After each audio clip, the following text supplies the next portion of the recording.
Hey everyone, welcome to episode 139 of the Ceres Podcast. In this episode of Read the News, I'll talk to David Nicolaou from Auckley Friary in Auckley near Doncaster, but let's not hold that against him. I wanted David on the Read the News episode because he's never really been shy with his opinions. I've known him for a few years and I always trust him to be honest. Even in a group of people, he won't just agree just for the sake of it, to be quiet, to be respectful, but he also won't be disrespectful in voicing his opinions backwards. You know, many times I've been with David and I've always had a great time and a great conversation. David started his working life as a software engineer and made the switch into the family business in his early 30s. He has been at Auckley Friary for 20 years and decided in 2015 to refurbish the shop with a new frying range and a lovely shop fit with the mind of entering national competitions but upgrading his property, his business proposition. He currently holds Fry Top 50 for the last 4 years and the top 10 in the National Fish and Chip Awards for the last 2 years. Quality of the product and service and consistency is at the very heart of David's business. He's been a customer and a close friend for many years. You will hear in this episode about David's worries regarding government levels of taxation and debt, the current rate of inflation, and the impact this has on his customers' disposable income and future growth of business. The fantastic articles David chose from the Ceres newsfeed are a significant fine for a London bar after a hazardous event, which is a truly shocking story. You'll see how baffled we are. UK hospitality's blueprint for the 2024 general election. How HMRC is sharpening its focus on the hot food sector, and how the American fried chicken company Chick-fil-A has a Sunday closure policy and is it at risk. In this episode introduction, we focus on the Ceres superabsorbent cloths. We all know that fish comes from the sea, which means if the moisture can get too high, it's going to ruin your battered fish. Without the perfect seal, the fish is going to cook inside out, you're going to lose all of that delicate moisture, the flakes are going to be dry, the batter's going to be spotty, the fish itself is going to be more than dry actually, it's going to be burnt. And also it's going to ruin your frying medium because if that water is coming out at the wrong time, it's not steam, it's just pooling out as water. And when you are frying, you want to be doing everything you can do to have the perfect seal of batter, which can give you a lovely crisp finish and a moist fish on the inside, and that's how fish and chips should be. The Ceres super absorbent cloths will help you out in this department. You can use them in so many ways. You can lay them under the fish in your tray and over the fish in your tray, or both. You can have it on the side where you've got your batter trough and your pre-dust station, and you can pat the fish off as you go along, and it will remove any excess moisture. The whole point of removing excess moisture means that you're not getting that double coating of pre-dust. And if you're getting a double coating of pre-dust, that's going to go gooey and starchy, almost like rice pudding under the batter. The Ceres super absorbent cloths are completely washable and dryable. You can reuse them for months on end. All these little tweaks will help improve your consistency. And let's face it, quality is nothing if you don't have consistency. Join the thousands of users that order our Ceres super absorbent cloths today. Order from www.ceres.shop with free delivery. Is there anyone you think we should be talking to on the Ceres podcast? Anyone doing something really interesting? If that's a yes, let me know at Stelios at worldofceres.com. If you want to be kept in the loop with what you're doing, you can follow us on social media, which is great. But to get the information delivered to your inbox, then join our mailing list. And only here will you get special offers. And the link for our mailing list will be in the episode show notes, as will the articles. Be sure to let us know what you think of this episode with David Nicolaou.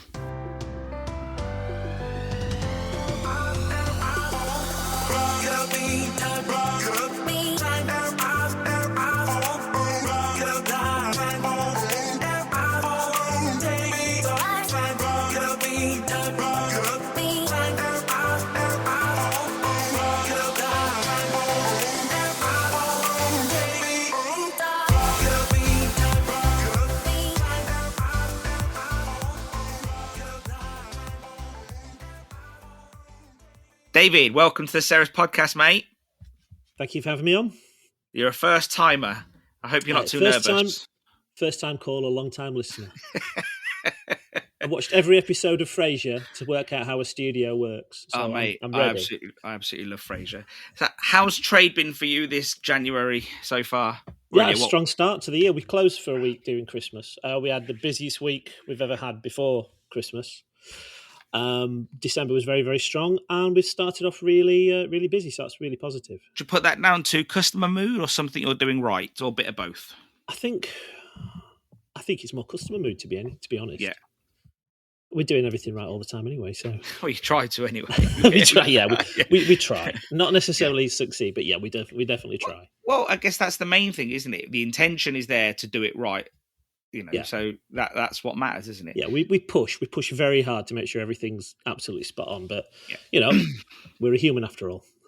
You've chosen 4 great articles. I'm really pleased with these articles. The first article I found pretty horrendous. I would have chose this one if you didn't. And this is the significant fine for the London bar after a hazard event. And that's basically Tiger, the big sort of nightclub brand bar group. They were fined 120,000 for serving caustic soda instead of salt with tequila shots, leading to the hospitalisation of 4 customers. So I did a bit more research into this, and I found that they ran out of salt, and the staff member ran to the back room, dipped his cup into what he thought was salt, but it was unlit in the stock room, and used the cup to fill up his tub, I guess, and then ran back out the front.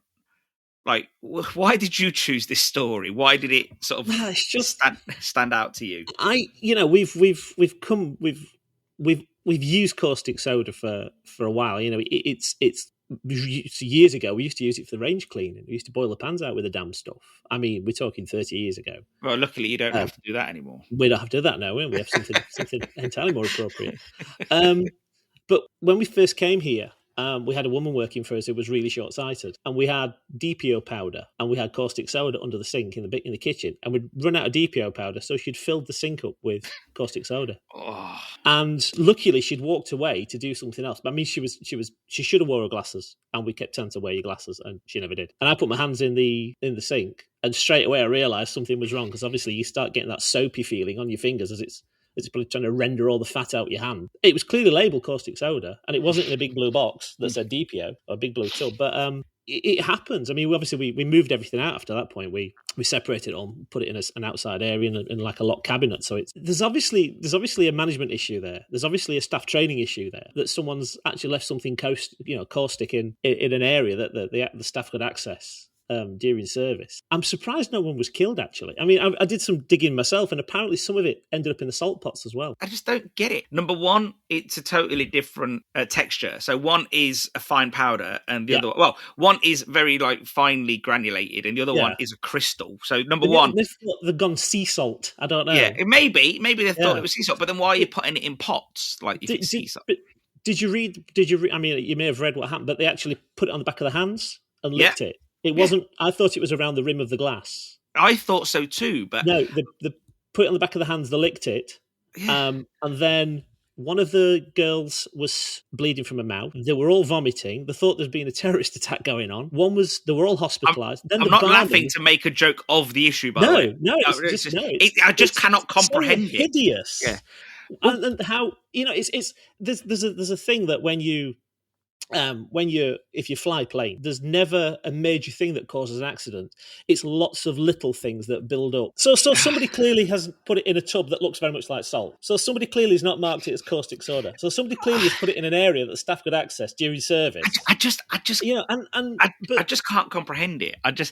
Where's the training that says this is caustic? You don't use this. Well, look, the barman even had a lick of it. The barman dipped his finger in it and licked it. And he ended up with burns. Caustic soda is also called sodium hydroxide and lye, and it is highly, highly exothermic. I mean, if you add it to water, it's going to reach 80 degrees pretty fast. Imagine that in your mouth. I can't. I literally can't imagine it. I mean, we've all had it probably on his hands and washed his hands, and then think, "Oh, that's not good." That's not good. But to have a mouthful of it. And to be honest, I am surprised that no one died. This is a product that when you use as a boil out product, it splits the welds. Yeah. Yeah. Imagine that's metal. Like, Yeah. what? What is that going to do? Now, so why wasn't this product in a kosh cupboard? I just Yep. don't get it. Like, how is it that it's ended up in a salt pot in an unlit area in a storeroom? And also, like, I can't believe that fine, unless that fine is just for what you pay the council, and they've got to pay another fine to the others, the people that are harmed.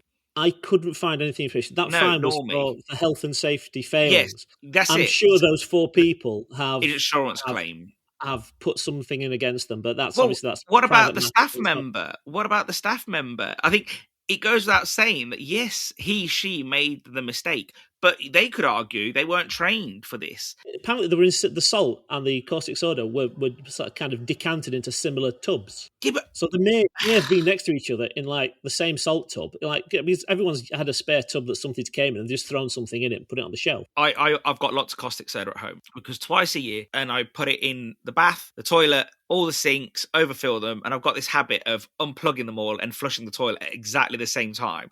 It's a bit obsessive because I like the pressure, the back pressure that builds up and clears all the drains. Because when we first moved into this house, we had that problem where certain drains, we don't have that problem no more because I deal with it. Even then, you get a little bit on your arm and it burns. So when I read this story and I thought, wow, in someone's mouth, which is full of water or moisture, shall we say, saliva. Doesn't it start to saponify as well when you get... Yeah, well, so this is the other thing. So I wrote this down because your wife, Teresa, makes soap. And I was thinking she'd probably use it to obviously saponify soap, or because you bring oil and your fragrances to a certain temperature, and then it would then harden the soap.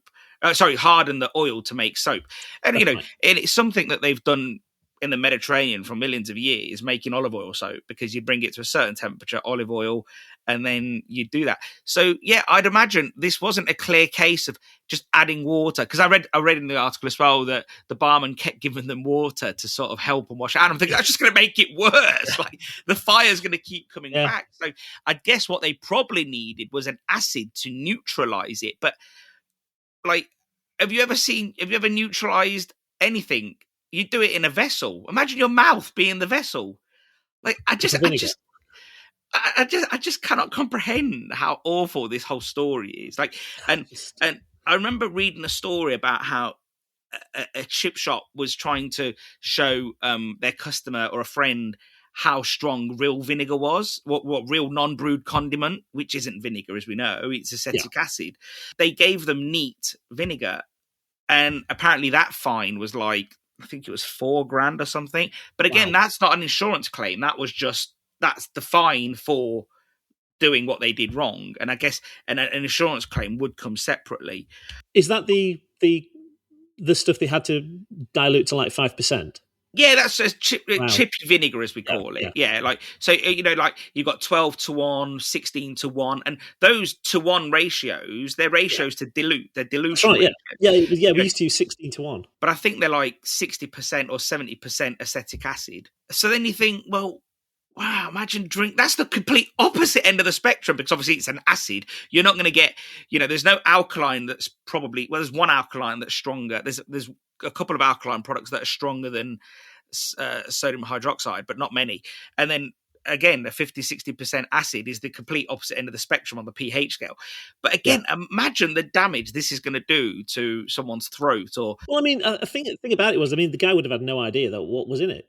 It only came out afterwards when the ambulance service and the air ambulance turned up as well. They actually found out it was caustic soda when they started to look at the burn. And it comes back to that little failings that build up to a really big event. Yes, exactly. And this is and there's we've always done it this way type of thing, and you should know type of thing. But yeah, I mean, it's just an appalling lack of management, an appalling lack of kosh, an appalling lack of staff training. I remember saying to one customer that non-brewed condiment belongs in the kosh cupboard because it's got all the hazard labels on it. A lot of the cleaning products need to be in the kosh cupboard. We now supply, as you know, 2 cleaning products. I tell everybody, put them in the kosh cupboard. Yeah, sure. It needs to be a cupboard that people understand this isn't a food area. And I have always probably found it a bit odd that cleaning products are kept in the same storeroom as food products. But I guess like you said, it's all these little failings. Every day you just go to work, you just carry on as you were. You don't think until something major happens. And I don't want to turn this into a promotional thing, because we're not like that, and we haven't done it so far. But this is why I don't like these things in commercial businesses, because I'm sure it has a really important use, but you need to find something. It's not going to do that to somebody, or make sure it's locked away in a cupboard, and we know, with signs all over it that says, you have to be trained to use this, etc., etc. This isn't for the average person. Only managers are allowed to use this, or shift managers, or people that are approved to do this process, because it's such a nasty product that you just can't leave it to chance. Absolutely, yeah. I mean, it's, we one of the cleaning suppliers sent us some drain cleaner down because I was complaining that we had it was sort of last Christmas, and we had really slow drains. We were using some other stuff, and he said, I've got some really good, amazing acid. You just dip it down your sink. So I read the instructions, safety goggles. I thought, no, safety goggles, come on. And it hit the little sump that's under the sink, the little bottle, the bottle trap, I think it's called. It was still full of water, which apparently I read it should have been emptied and flushed with water, and then you run water behind it. So as soon as it hit the water, it just turned into a cloud of steam, and I had to evacuate the kitchen. And it even took some of the stainless steel coating off the sink. It will. Aggressive. I don't. Yeah. Look, so I'm going to use that again. In all my tests, I don't think acids are the best thing for drain cleaning. No. I find they do more damage than good. Yeah. And whereas alkaline products do a much better job, because they degrease, they kill the fats, so they also burn the hairs. That's, especially in a domestic setting, but in a commercial setting, unless you're barbers, you're not going to have hair. It does all that. One of my customers, what he does, because he has a boil out every month, he just uses the water, tips that down a different sink each month. And because it's alkaline, it's residue, it gets rid of anything that's in those sinks. If you've got a specific problem, I always think alkaline is better than acid. When it comes to fats. Yeah. So I think we can leave that one there. Highly confusing story. I wish those people... Eye-wateringly bad. Yeah, and I wish those people that have been harmed the best of luck, and I hope they recover. But yeah, horrendous. Next story, you chose, this is quite a long one actually, but we're going to try get around it. Shaping policy, UK hospitality's blueprint for the 2024 general election. So UK hospitality, they represent tourism companies like hotels, and they represent, I think the likes of McDonald's, Hilton, and so on. Really great. Kate Nichols, the CEO, is coming on the podcast soon. So I thought this would be good for us to sort of challenge some of the things. And I'm going to play, and I've told this to Kate actually, but I want to play a bit of devil's advocate here. So hopefully I'm not showing my opinion. I just want to try and be on the opposite end to stress the conversation a little bit. But they're preparing for the 2024 general election, which means they're advising everyone involved, I would imagine. Their 3-point plan is to reform business rates and stimulate investment, modify the apprenticeship levy to create more jobs, and 3, advocate for a VAT drop to drive economic growth. Why did you choose this article, David? It was mostly the VAT component, because that seems to be very dear to the operator's heart. I think it's probably, the biggest partner that we've got in this business is by far is the HMRC. So did you want to look at the other bits first, or did you? Yeah, absolutely. Yeah, we can go to the reforming business rates. And usually the word reform, and it probably applies to VAT actually, it just means lower. People just want lower. However, I do, reading up on rates, and I've never really known a lot about business rates. I figured out that I didn't realise how sort of big deal it is. And actually, I do now come to the conclusion that it needs reform. However, not just cheaper. I think it does need reform though, because business rates raise annually 25 billion for the UK. What I didn't realise is that the council pay it to the government, who then pay back to the council. Well, the council get, I think it was about 53%. Yeah, but they have to pay it first. Yes, they do. It goes back. So I just feel like there's an admin issue there. Yeah. That costs money to do that. I think that was to make sure that councils didn't go mad. On the Office of National Statistics, that the business rates are actually the business rates they receive are 27% of the local council's revenue, which is huge. Yeah, it's massive, and you can understand why there's a reluctance to reform, because it's a strong income stream. I think from the council's point of view, but it's such a disincentive, enormously high rates to actually, get them back on the high street. It's approximately half of the rent. Approximately. So if you rent 50 grand, then I think it says that your rates will be approximately 24. Yeah, there's a multiplier and it's 0.52 or something. Yeah. Exactly. And that is going to scare people off. I don't care what anybody says. That's going to scare people off from taking a property on somewhere. And this is where I came to the conclusion that it needs reforming. It's because there's so many businesses that don't actually pay rates. Like you've got small business relief, rural relief, charities get 80% off. Well, if everybody paid rates, let's say everybody, then could the price be lower for rates? Because do you get what I mean by that? Am I being a bit? How's the campaign been successful? Because 2021-22 there was a 50% reduction for leisure.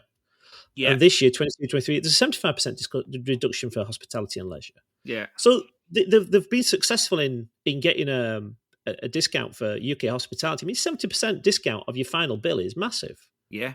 No, I imagine. The thing is, they seem to want it written into legislation that it's going to have a separate treatment, just like charity shops are. Who will start picking up the tab? If the government or councils are saying this is really important, we need these funds, then who pays it? Because if hospitality then get the discount and charities get the discount and rural areas get the discount, no one's paying. No one's paying. So just scrap it or restart it and say everyone's going to pay it. But instead of it being half of your rent, it's going to be 5% of your rent and everyone pays it. Because then everyone's involved and it's only 5%. What about the big warehousing, Amazon out-of-town sheds that, these enormous sprawling sheds that... So enterprise I don't know what they pay. Well, enterprise they zones, pay nothing, don't they? They pay nothing pretty much because they're an enterprise zone. But I think Amazon pay a bit. I think if I'm right, I wrote down Amazon in 2021 reported 0.3%, let's just say 0.4% of their turnover was rates. But physical and retail shops reported by the Centre of Retail Research say it equates to 2.3%. So something like a Sports Direct in the town centre, they're saying it's 2.3%. Amazon say it's 0.4%. But again, when you've got that sort of scale to use that, you've got an Amazon warehouse near you, if I'm right. We have several. Yeah. And it's huge. We've got quite a few near us and they are massive. So I guess they are going to eke out every bit of efficiency. Whereas a retail shop that has a fixed position can't exactly make it bigger or smaller at their whim. I'd imagine something needs to be corrected. In my mind, if they tweaked it a little bit on the warehousing side, or at least on the Amazon scale side, and made it, let's say, 1% of their turnover, and then you then say to all the shops or town centre shops, let's say, oh, everyone's paying, any commercial business that has a commercial property, you're all paying rates now, but instead of it being half of your rent, it's going to be 1/5 of your rent or 1/8 of your make it like 5%. Or just say it's not working. We're going to find the money elsewhere, but that's never going to happen. Let's live in the world that we're in because it's never going to happen. You can just find people for parking more, can't they? It seems to be the order of the day whenever you park in town centres. I've been all right for a while. I've not had a parking ticket for a while, so I'm not going to push my luck. But I do think it does need reform. I don't just mean cheaper. The whole thing needs reform. Because, I agree. It's an antiquated system. I don't think charities should have 80% off on rates while a shop next door that sells exactly the same thing pays full rates. I've always found it very bizarre when they give charity shops just went boom when they... Look, charities are a business. I don't care what anybody... Yeah, at the end of the day, sure, they just don't pay tax. Well, Oxfam's a huge retailer. It's a retail operation. It's not really... It's arguably not a charity. Yeah. I think certainly see Oxfam more as a retailer than a charity. Councils can make it work if they have a little bit of forward thinking and a bit of vision. Time will tell. Now, I know you want to go straight into the good one. Go on, I'll let you go first. Tell us about this one. They wanted to get a reduction in VAT. They're arguing that a reduction in VAT was going to grow the industry. When we had the 5% rate of VAT during COVID to try and stimulate people back out, 54% of businesses passed that reduced rate on in lower prices. So, roughly half of them did. So that gave the customer a much lower price. A third of businesses saw a boost in trade, And then obviously once the VAT rate went back up to 12.5%, 20% finally, there was a drop in trade. I think we all saw that hit. And I think we probably got the blame for it, for the rising prices. We certainly didn't get a pat on the back when we pulled the prices back. You've got a really weird VAT system that is desperate for reform. But again, it's the amount of money that they're pulling in. The VAT receipts 2011, 2012 were 100 billion. 2018, 2019, 132 billion. This year, they're looking at 160 billion. Yeah. It's an enormous, input for them. But even worse than that, because we've seen fairly crippling price rises. It's let's just take a product that's become more expensive and make it 20% more expensive. They've capitalized on the rising commodity prices and the rising, end price, and so there's very little I feel there's very little central government incentive to reform it. But years ago, they used to say, "Oh, we can't do anything, we can't reform it because Europe won't let us." I mean, that was the argument. Though we tied to Europe, Europe sets the VAT laws, but France has a 20% rate of VAT. And if you go and buy alcohol in a restaurant, it's 20%. If you go buy hot food in a restaurant or take it away, it's 10%. They have a separate tax treatment for hospitality. Cold drinks, 5.5%. Germany's base rate of VAT, 19%. 7% on hot food. Ireland, it changed. It's changing now. What was it now currently? It was 7 for COVID, but it's going up to 19. Yeah. Oh, right. Okay. So that's my. That's only one country, though. Yeah. The point still stands. Yeah. Ireland, 13.5% hot food. Yeah. So there's an argument you can reform VAT. But did you know there's no VAT on caviar? Yes, I did know, because it's deemed as a necessity. No, it's not that it's deemed a necessity. I get where you're coming from. It's because nothing's been added to it. If you were to have it in a restaurant setting, there would be VAT on it because you're in a restaurant. But it is classed like normal food, ingredient food. Yeah. And one thing that I found quite odd is that a lot of the countries that you mentioned and were the ones I've got here on the list. So France, Germany's 19, Finland's 14, Italy's 10, Ireland's 13.5, 10% Spain, 20% Bulgaria. But all of these countries actually have VAT on normal food ingredients. And I thought that was really strange because in the UK, we don't put VAT on ingredient food. And I think if that was to happen in the UK, I think people would generally have a problem. Like, I find it odd that in Cyprus, where we're also from, like, there's VAT on supermarket food, normal ingredients. So if you were to go buy a chicken that's raw, that would have 9% VAT on it. Well, there didn't used to be until we joined Europe. Possibly. I never... Yeah, there was no VAT at all until 2009. And if there was, it definitely wasn't administered in Cyprus. Well, that much I do know. So, I'm like you, I want to be devil's advocate on this because what I don't want is listeners just thinking, oh, it's two guys that agree on the same topic. So I'm going to try let's assume for argument's sake, there's three of us in this conversation. But you mentioned that VAT this year is probably going to come in at 162 billion. What's expected? That's 17% of GDP. What does the alternative look like? Here's the flip side of it. This is my argument, and it dovetails into the next part of things. We're looking at is how we're going to replace income coming in. But what about the enormous amount of money that they waste? The problem the enormous amount of fraud that's perpetrated.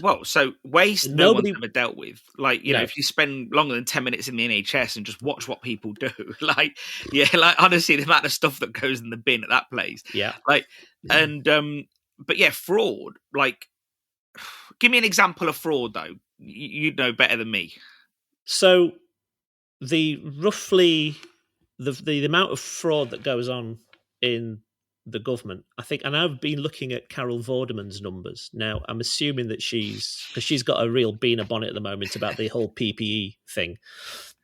I think she said pre-COVID, 5 billion, during COVID, 25 billion. And now that covers the VIP pipeline that they had. You've read about that, where the ministers were invited to tender for PPE contracts, and some of the bills came in 4 or 5 times over what their standard suppliers were. So, a huge amount of money was machine gunned into the hands of a few friends of the government, and nothing seems to be done. Obviously, they've hung Michelle Money out to dry. They've seemed to be pushing her forwards to be the only one that's going to get punished, and hope they leave the rest alone. But we waste so much money. I mean, I can't think of how much of the foreign aid budget just goes missing. That's never audited. Have you ever watched Yes Minister? I have. I loved Yes Minister and Yes Prime Minister. I started watching it recently because I was like, I'm not going to lie. I've been like, I've probably been a bit idealistic when it comes to politics, like, over the last however many years. And like, when a friend of mine said to me, watch that and you'll understand, like, in some ways, it's a comedy, obviously, but you'll understand a little bit of what happens. And when you watch that, you sort of think, wow, like, everyone talks a good game, but nothing really ever truly happens. Like, nothing changes. We've got a general election probably this year, I reckon, third part of this year, when they call it, maybe early next year. They have to call it this year, don't they, though? I think, don't they? It has to be done by January, I believe. And nobody wants a winter election because nobody comes out. Oh, is that right? So they tend to have them either in spring or autumn, typically. I see. So, not being funny, we've got two parties that are quite similar. People, if they want to make a big hoo-ha over it, they can. But actually, they're both pretty centrist. One's slightly to the left and one's slightly to the right. And I don't think we're going to see much different, if I'm honest. Well, I think you're going to see a change in batter. Who's going to get the bribe money? I think. Yeah, well, I think being a massive cynic when it comes to politics, and I hold them all in equal contempt, to be honest. But I guess you could argue from, let's say, HMRC's point of view, that if we look, let's try defend those for a moment, which is probably the worst position to take on a podcast. But like, they're probably thinking, well, we're billing X amount of businesses and not all of them are truthful. Let's be polite. Have we moved on? Are we moving into the next topic? Well, we sort of are, because they both blend in a little bit. But okay. But if we just talk about VAT on hot food for a moment, which is what Kate and UK Hospitality are pushing for. So my point, my school of thought is that we do get our pips squeezed because you take insurance out, you pay insurance premium tax, you obviously your VAT is 20%. At every opportunity to tax a company, you make profits, corporation tax, you take an income tax. Sorry to interrupt for a moment. Yeah, but sure. Are we missing the point here? VAT isn't a tax on the business; it's a tax on the consumer. It is a tax on the consumer. But the way we talk about it all the time, is like it's a tax on the business. Why is that? Where is that? You're a bit older than me, not massively, but a little bit. You've been around the block as well. So how has that, in your opinion, how's that became in our thought processes a tax on business? Because to the consumer, some people don't even believe we pay any tax.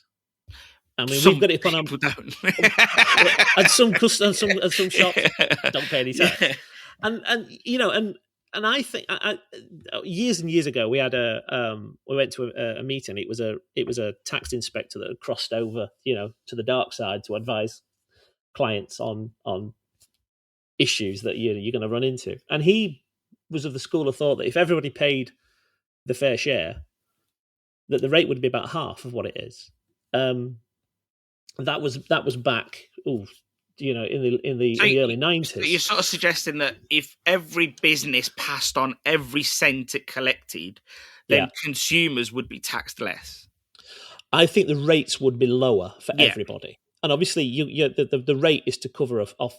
I assume the rate is also to cover off some of the fraud. But given the fact that the commodity prices have gone up, and the VAT amplifies the end product. So in terms of revenue, they've had a 17% increase.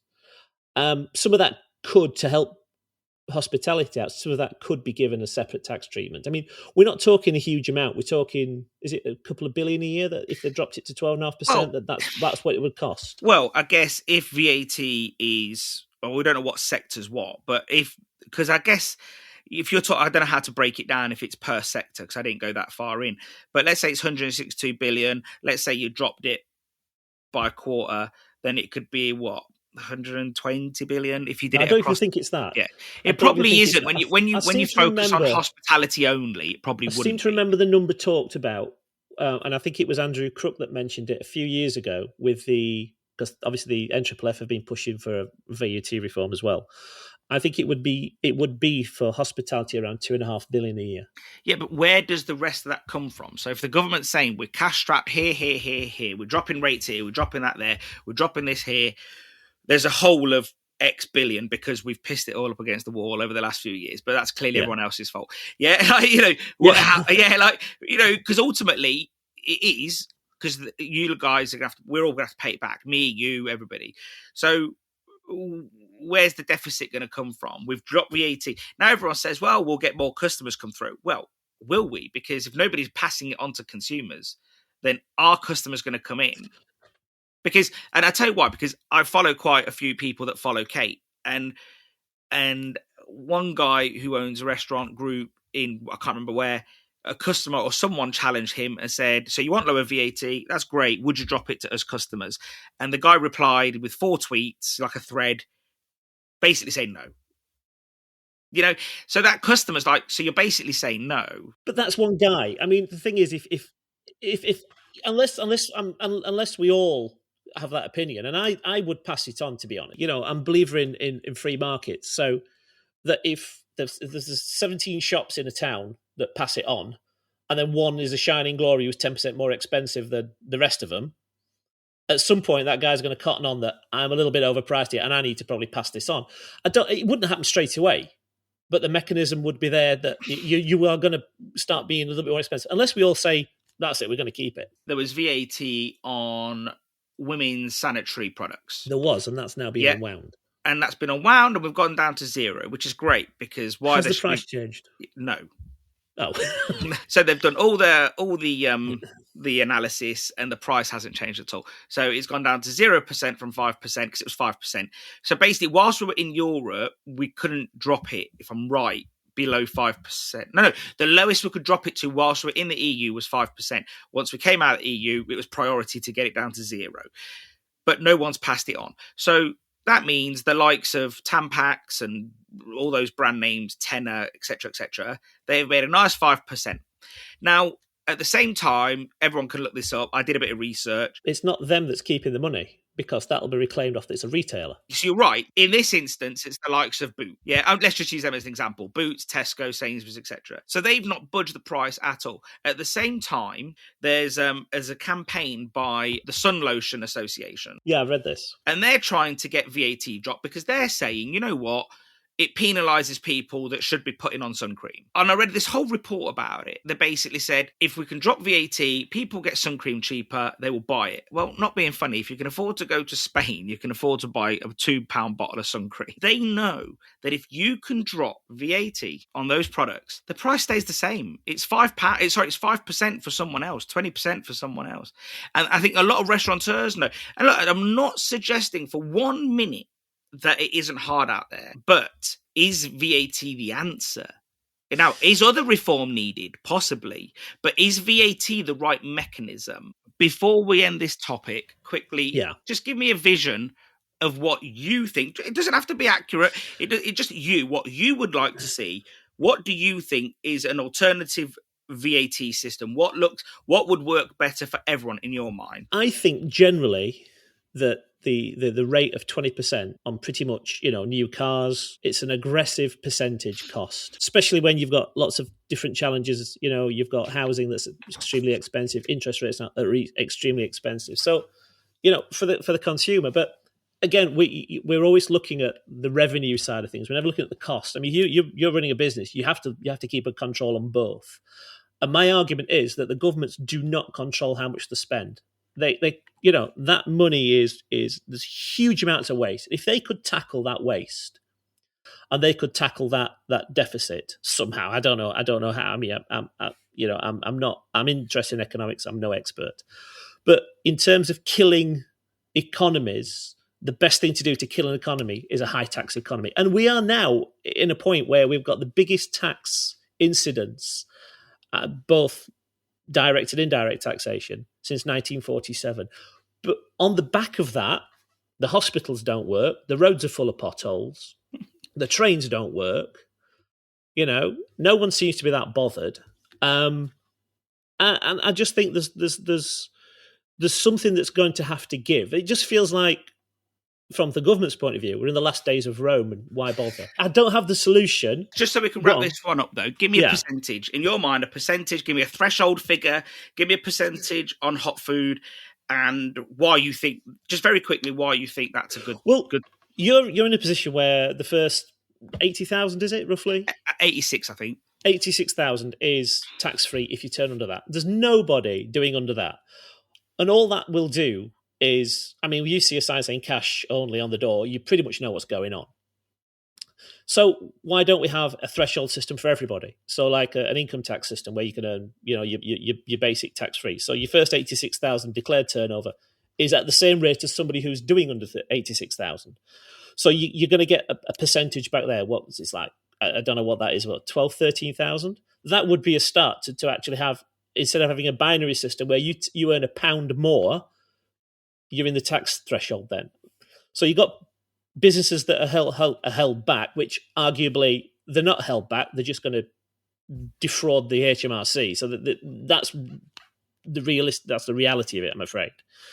So, but the 20%, I think is excessive, and I think you would be more comfortable in the 12.5% and 15%, in that range. That extra 5% is excessive. I personally think so from a business point of view. But yeah, it definitely needs reform, and I think a starting point would be to have a tax-free threshold that you don't pay anything underneath that, and then in excess of that you're on the VAT rate, which would be very easy to administer. We think everything revolves around fish and chip shops because we're in fish and chip shops, I guess. And the reason why the threshold exists... It does not. The world revolves around fish and chip shops. Yeah, well, let's wait for the manifestos from all the popular parties. Every is chapter, this where they give you a little bit back of what they've stolen off you in the last 3 years? But every chapter is going to be about fish and chip shops. You wait and see. Yeah, well they're not going to talk about housing prices. They're going to talk about the cost of fish and chip shops. So the threshold exists for essentially small sellers, people that go to, sell a little bit on eBay and so on, which we're going to touch on at some point. But yeah, so let's roll on to the next one, because it is sort of similar to this anyway. So HMRC sharpens focus on the hot food sector. HMRC is targeting the food and catering industry with VAT compliance campaign, focusing on approximately 4,000 traders suspected of underreporting sales. They're contacting 500 accountants representing these traders to ensure accuracy and compliance. So again, this is a letter from, no doubt, the Nudge Unit. What do you think to this, David? What drew you to this article? Well, we're back to taxation again, aren't we? And the lovely HMRC. I like their approach, actually, because they've stopped now sending letters out to business owners who just rip them up and put them in the bin, presumably. And now they're going to hit their accountants and start and going one step up the chain. But do you think that HMRC have been told out to get there, go out and pull the finger out and get some money in? Because it's not just food businesses that they're nudging. It's crypto stakers, crypto. I mean, I'm into cryptocurrencies. You may know this. You've never mentioned it. You've never mentioned. I don't mention it at all, do I? When we speak. So yeah, they're after crypto traders. They're after people that sell on Vinted and Etsy. So yeah, there seem to be. I just wonder if they're skint. To be honest, I wonder if the coffers are empty and because our deficit as a country is going up every year and we're printing money to cover off bills. So let's assume they're not skint. Let's assume they have lots of money for a moment. Is this not their job? It is, absolutely. It is. As a business owner, would you not be pissed off if there was a shop next door to you or in the next town or even down the road that did exactly the same as you, but decided that he wanted 20% of that for himself, And while so I guess it's it's a double-edged sword, isn't it? Because it's annoying that they do this. What I'd probably like to see, and I think what a lot of business owners would like to see, is not a letter, but maybe an enforcement notice rather than a letter, a friendly letter that just says, "Oh, by the way," but to enforce it, you have to have evidence. And these guys are fishing for evidence. If they had evidence, why would they send a letter to the 500 accountants saying, "We believe that your client"? But let's just get into it a bit deeper. We're not just talking about people. Okay, so there's obviously there's routes that the people do this. I mean, we've all heard of companies that trade and then shut down, close the limited company, and don't pay anything, don't pay the tax. Is that called a missing trader? Happens a lot in the textile industry. And then obviously you've got, I don't know if you I might be skating on thin ice here, but I read a book years and years ago about Richard Branson, and he was exporting records to France. And apparently the VAT office was in Folkestone and the ferry was in Dover. So he used to drive to Folkestone with a truck full of records, get his VAT form stamped, and then drive it to France, and it was all exported VAT free. So one day the ferries went on strike, so he drove them home and never exported them, and a little bit of a light bulb came on. They said, well, actually, we could just drive to Folkestone and get the paperwork stamped and sell them in England. So he ended up being caught with it. He ended up getting fined for it. He ended up getting convicted. So it was, very, very early in the 70s of business. So, you have all sorts of weird export handing on to companies to escape liabilities. But you've got the other issue is obviously people abstracting sales. In our industry, we had some tills out in the wild in the middle of last year that physically altered the data on the tills, which clearly illegal because it's abstracting sales. So I'm not surprised that our industry is under spotlight, given the fact that I'm sure they're still going through the data off these tills if they've captured any of these tills, or the company that made them. There must be a client list somewhere. So, I think all this is very intelligence-led. The problem is it costs so much now to get a court case for this. If you don't own a freehold of any type or any property, how are they going to come after you? What are they coming for? If you've whittled away 100 grand in 6 years and you don't own anything, what are they coming after you? Well, that's it, because you're going to get 80% effort for 5% return. It's just not worth it for them. But the other thing that I was reading about was that there's a massive amount of confusion about the VAT on aggregator sales. We looked at Uber Eats a while ago. We kind of got into the terms and conditions. I'm a little bit anal when it comes to T's and C's. I read every line, and probably because I've been caught out with it before. The upshot was that I couldn't work out who paid. Well, we couldn't work out who paid the VAT in the end. I got myself so confused that we just said, we'll put it on hold. Well, the problem is because Uber Eats is based in Holland, then there's all this working out whatever, and it's an absolute mess. It's an absolute mess. That's a lawsuit waiting to happen. Deliveroo and Uber Eats and Just Eat have got completely different policies about the VAT treatment. So you've got that obviously confusing. I mean, I've even heard. Again, I don't want to advertise this fact, but I've even heard. I mean, it just shows you how far people will go. That you can buy a card reader off the shelf, and you don't have to register that card reader until it hits £5,000 worth of sales. So I've read about traders who are sending it to completely different countries in different bank accounts. So, and when the £5,000 limit hits and it says, please provide your details, you throw it away, smash it up, and buy another one for 60 quid. So we are ingenious critters when it comes to stealing money. When it comes to fraud, people will go to so many lengths. But here's my other argument: if we all paid our fair share, hopefully it would be less. And this is back what we back to the fact that the guy down the road, I don't know, I've got a shop here. There might be this guy across town who's paying nothing, and that is patently unfair.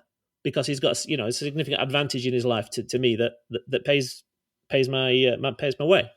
So I can understand them. It is their job to come after people. It's their job to enforce these things. But I just like I like the way they've gone about this now. They've gone up a tier to the accountants. But again, we're back to this fact. You can bring all this money in, that's fine. But if they're wasting it at the other end, what I do, if you're buying, I don't know, if you've got a shop and you're using that ESS software, it's like sales suppression, electronic, whatever it is. Yeah, that's it. But if you're buying, let's say, I don't know, if you're buying 100 grand's worth of stock and then you're selling 60 grand's worth of product, like what happens to the discrepancy? How do the receipts not balance? Well, I'm presuming where the suppliers are involved as well. They've got to be. Okay. Or people. Or that's if everything lines up. Or are people got to a point now where HMRC? I mean, years ago we had a friend in the family that worked for HMRC, and she retired and she worked in Nottingham, and she basically said that everybody that had any experience was getting rid of because they were too expensive during the 2010 austerity. I mean, obviously every public service got cut. My wife worked for the police at that time, and the number of senior officers and some experienced officers that could get things done, they wanted to pension them off and get and put new recruits in because they were so much cheaper as to employ. Yeah. So anybody with any experience in HMRC ended up getting retired off, and they just ended up with call centres and expert systems basically. So there was nobody there to do any sort of proper investigations. They seem to get rid of anything. So perhaps this is now their clawback to. Because have people got boldened to the point where they can actually buy a card reader and send it to an account somewhere else, and that no one's looking? But I guess if you're sending a letter to somebody who, like an accountant who has skin in the game, who have multiple clients, and if you scare them enough, then if they then put a bit of pressure on their clients, let's say, it could actually work. You could see how, clearly it says here that they've got in touch with people's accountants who they think are on the fiddle. So, yes, they don't have a lot of proof, but I think it'd be enough to scare somebody whose accountant rings up and says, I need a bit more information. Or can you just sign me this document to say that you are completely liable for any information you're giving me, and it's all on you, son?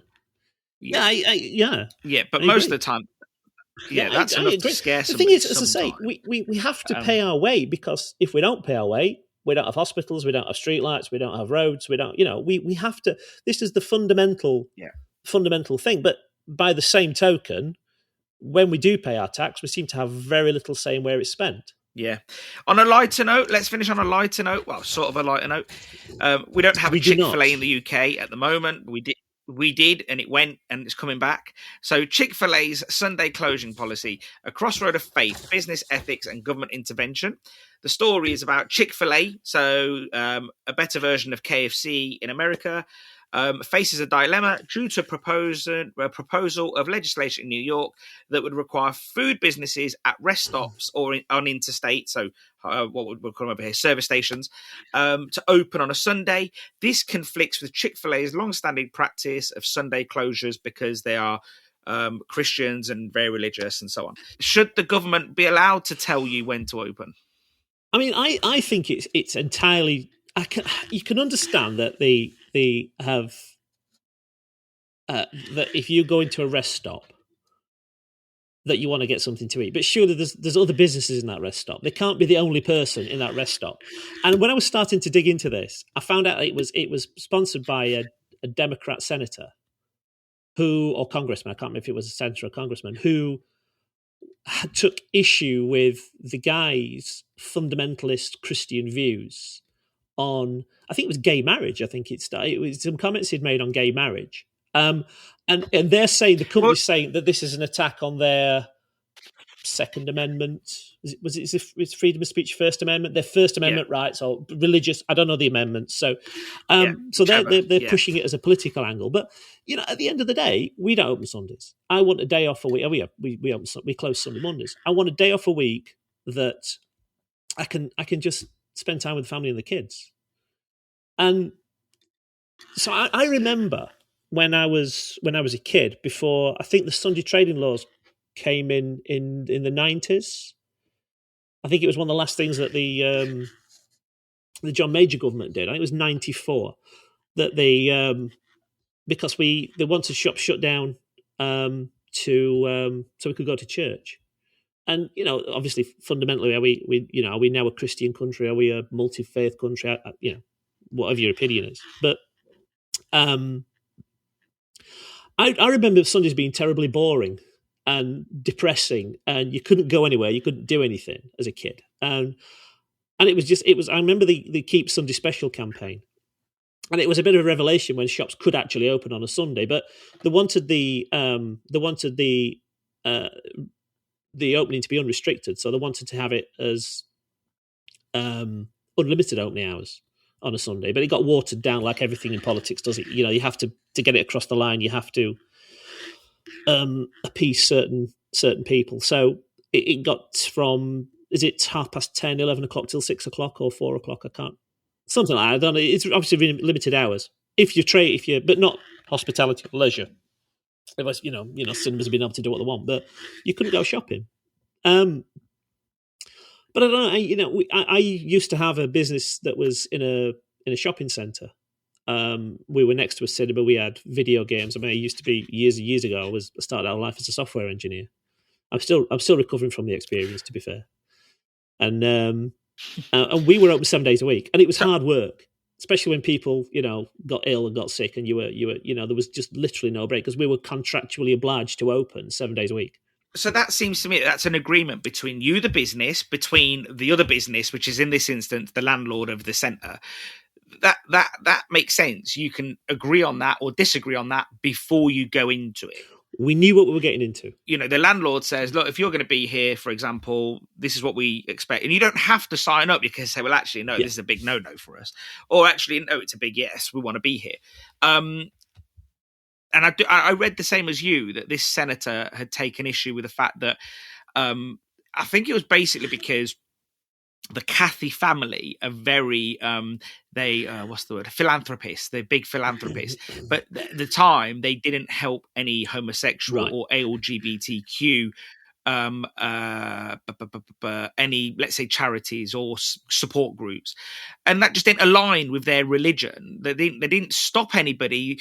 They didn't go out to stop any rights for anybody, but at the same time, they didn't help any charity groups that needed help, let's say.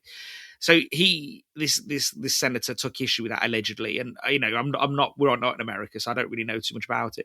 But so for me though, these guys are in these service stations like Motto and Welcome Break.